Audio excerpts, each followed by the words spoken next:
That's my district, and that's what people want. They are so tired of their hard-earned tax dollars being sent overseas to foreign wars and foreign aid and foreign causes, while life in America just becomes more and more unaffordable. We want this money invested at home for our infrastructure, for programs, for our people, and most importantly, for my children's generation and their children and their children and generations to come. When I drive around my district to all these beautiful little rural small towns, and there's manufacturing plants that are crumbling from decades of lost industry. Republican Congresswoman Marjorie Taylor Greene has been incredibly vocal in her acknowledgement that inflation and affordability are still massive issues here in the United States, and that the Trump administration has failed to tackle these issues at all. And now Trump, seemingly in a fit of desperation, is making some interesting promises to the American people, isn't he, Cenk? Yeah, of course. So now that he's seeing right-wing and left-wing populists win by actually addressing the voters' needs, Trump is going, oh, okay, I'm gonna fix this. I'm just gonna give you $2,000. Is he actually gonna give you $2,000? Well, let's find out. Well, look, I mean, you make a really good point. I mean, Zohran Mamdani's mayoral win in New York City has led to Trump basically realizing that he has lost some ground on the issue of the economy and affordability. And it turns out that things are still super expensive and inflation continues to be a problem, and Trump knows it. In fact, the latest government data shows that inflation persists, even ticking up slightly in the most recent consumer report. It's now at 3%. Grocery prices have risen since he took office. And a Washington Post, ABC News Ipsos poll found that the majority of Americans say they are spending more on groceries and utilities than they were a year ago, when, of course, the president was Joe Biden, and he certainly wasn't getting a lot of kudos for how he handled the economy. And on top of that, a recent NBC News poll found that only 30% of voters believe that Trump has lived up to their expectations for tackling inflation and the cost of living. And here's what consumer sentiment looks like, according to Harry Enten over at CNN.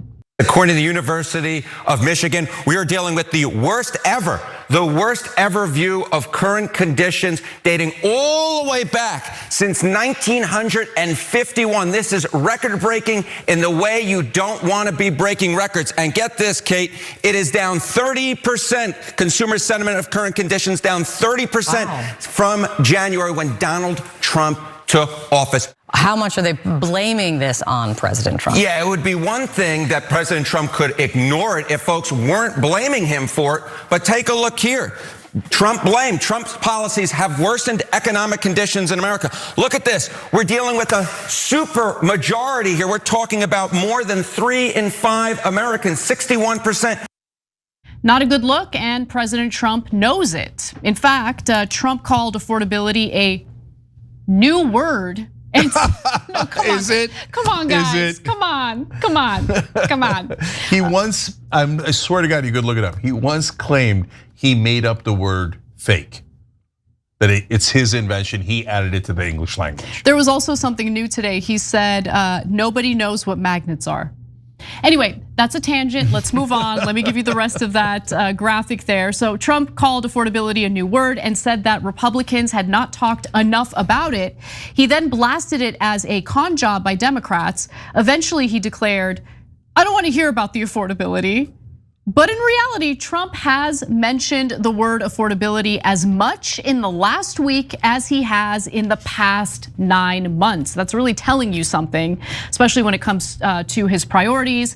Then there are the denials. When he hits the denial phase, this is what it looks like. He says, quote, the reason I don't want to talk about affordability, everybody knows it is far less expensive under Trump than it was under sleepy Joe Biden. But the numbers don't bear that out. Now, he came back from his trip in Asia only to attend a lavish Great Gatsby themed party, as people were terrified of losing their SNAP benefits due to the government shutdown. He keeps posting about the new Lincoln Ballroom and how fancy it is. He's remodeling it in black and white marble with gold faucets and light fixtures, which I have to admit, That's the kind of aesthetic I personally like, but still, politically speaking, optics-wise, not a good look when people are struggling economically. And he also can't stop talking about the renovations at the Kennedy Center, which he said would be outfitted in marble and magnificent high-end carpeting. So look, you might not be able to put food on the table for you and your family, but how about that carpet at the Kennedy Center, huh? Whoa, yeah. Is it also totally golden? Okay, because I want everything to be gold, but only for the elites. You guys, your premiums are gonna double. If you're on food stamps, they're gonna get cut. But at least the elites have more golden rooms. Oh, that makes me feel so much better. Now, Trump does seem to be realizing that his popularity is waning, partly due to the affordability issue. So on Friday night, he announced that he was directing the Justice Department to investigate whether meatpacking companies were engaging in collusion and driving up the prices of beef. If I recall correctly, when there was actual evidence that companies that hadn't been hit with supply chain issues were using the inflation narratives to artificially inflate their prices and price gouge Americans, that was nonsense. That was a crazy conspiracy theory. Yeah, and I remember when Kamala Harris first said that she was gonna tackle price gouging, what happened was everyone flipped out in power, right? The Republicans were like, there is no price gouging, corporations are your friends, right?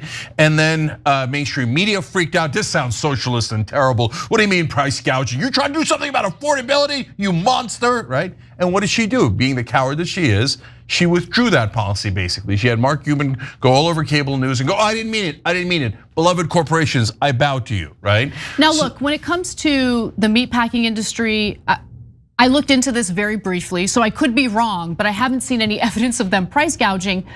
We are having inflation issues right now, probably because Trump pressured the Federal Reserve to cut interest rates. I think they did it prematurely. We're barreling toward not just inflation, guys, but stagflation, where employment keeps rising and inflation keeps rising with it. That's what we're dealing with right now. And Trump's trade policies have a lot to do with it. I mean, calling it trade policy is kind of a joke because it doesn't really seem like there's any real strategy here or any real policy here. It just depends on how he's feeling at any given moment. And it is harming our farmers, it's harming our economy. Let me just give you a few more details here and then I'll open it up. So look, then on Sunday morning, meaning yesterday, he proposed doling out $2,000 or $2,000 dividends from tariff revenue, not including high income people, he wrote. In the same Truth Social post, he claimed that there is no inflation when the latest reports indicate that the inflation rate is up to 3% at this point. And he is, again, blaming the US beef producers of artificially inflating their prices. Now, keep in mind that the $2,000 stimulus checks, they sound great, but that could also contribute to the inflation issue. And then on top of that, the Fed cutting interest rates and doing so pretty rapidly, they're planning to do so pretty rapidly, also heats up the economy at a time when companies are laying a lot of people off. Yeah, so in terms of price gouging, there's real factors that lead to inflation that not a lot of politicians can help. One is supply chain issues that happened during COVID. Another is the Federal Reserve keeping rates really low for such a long time that it caught up with us and it caused inflation, which is normally what happens. So that's why when Trump puts a ton of pressure on the Fed to lower interest rates, there's some advantages to that policy, but one of the disadvantages is that it might pour fuel on the fire of inflation, right? So on the other hand, during COVID and all those issues, we covered the stories of companies that were bragging on their calls to investors saying, oh yeah, the initial problem was supply chain, but then we took advantage of it because we realized that if we all do it at the same time, basically, the market will bear higher costs. So we just drove up costs to add to our bottom line. And on the investor calls, they're like, bravo, bravo, way to do it, because that does increase their profits, right? And, yeah, the shareholders profit from that. Yeah, absolutely. But who pays the extra money? We do, right? And so there's no politicians that helped us on that at all. And in fact, Trump fought against it during the campaign, saying price gouging basically was no big deal and that you shouldn't blame companies for it. He denied that it even existed. Yeah. So now all of a sudden, now that he's dealing with inflation and increased inflation since he took office by 1.4%, all of a sudden he's like, price gouging, price, I found it. And I'm gonna bully these companies into lowering price rate, but that's not how economics works. You could do that in the short run. A good example of that is in the beginning, the car companies are like, we're doing rebates, this, that, less rebates now. Walmart saying, oh, we are gonna lower our Thanksgiving package by 25%, the cost of it. Then you find out, yeah, that's because they took out more than 25% that was in that Thanksgiving basket. Yeah, the food package, exactly. And they turned it into generic products rather than brand label. So that package is now worth a lot less than 25% off, right? So it's a trick, but in the long run, the macro numbers show you what's actually happening, which is that inflation continues to go up. But that trick's never gonna work. You could trick people on foreign policy, you could trick people on culture wars, things that they don't see. If you tell them, oh my God, half the country is trans people and Muslim people and they're gonna take over but they don't see them, they're like, I wonder if it's true. But they see the price of eggs and milk every week. Right. You can't trick them on that. And he keeps thinking that he can. It's not gonna work. And one of the lines of defense that the Trump administration claims they have is that they're working hard to lower the cost of energy, right? The cost of gas and oil. But do you think that starting a war with Venezuela or Iran is gonna in any way benefit oil prices or gas prices? Of course not. Of course not. It's gonna make them sky high. Exactly. But the oil companies are gonna be thrilled. They're gonna get the rights to the Venezuelan oil at dirt cheap prices for themselves, not for us, right? They're gonna make a bigger profit margin. Plus, because while the war is happening, the market will constrict, their prices will go up because of supply and demand. So we're gonna get doubly screwed. Yep. And the oil companies are one of his top donors. They're gonna get double paid. So they're thrilled about it, and the rest of us are gonna get absolutely hosed. All right. So the $2,000. Oh yeah, so let's talk about the $2,000. So he is saying that he is going to, first of all, in his Truth Social post, he basically started taking jabs at individuals who are critical of his trade policy. And look, I've put my cards on the table. In his first term, when he did targeted tariffs on China, they did work. Okay, in fact, as I've said a billion times, the Biden administration took a look at those tariffs, liked them, and expanded upon them. But they were targeted tariffs. In the case of this whole Liberation Day fiasco, it has been a complete and utter nightmare, both when it comes to our economic health here at home, but also in regard to foreign relations. So remember, we have a longstanding ally, India, that as a result of our Trump-induced trade war with them, decided to get a little closer with our political adversaries. So Russia, China, you get the picture. India went to that summit that was held in China earlier this year, and that wasn't a good look for the United States either. So you can sell me on a tariff policy that's smart, that's strategic, that's targeted. That's not what we're getting here. And so the only thing that we are seeing as a result of Trump's trade war is inflation. The fact that we are borrowing money, guys. We are borrowing money to ship abroad to Israel. By the way, the Ukraine as well, for them to fight their, well, in the case of Israel, genocide. In the case of Ukraine, they're trying to defend themselves against Russia. Might be a fruitless effort, but nonetheless, the point I'm trying to make is when you do that, when you have our treasury printing money, that's also adding to this inflationary environment. Yeah, and besides which, they've already walked it back. The Treasury Secretary Scott Bessent went on ABC this week with Stephanopoulos. Stephanopoulos impresses him on it, and he's like, well, we might handle that at a different time. And they're not gonna do it. Of course they're not gonna do it.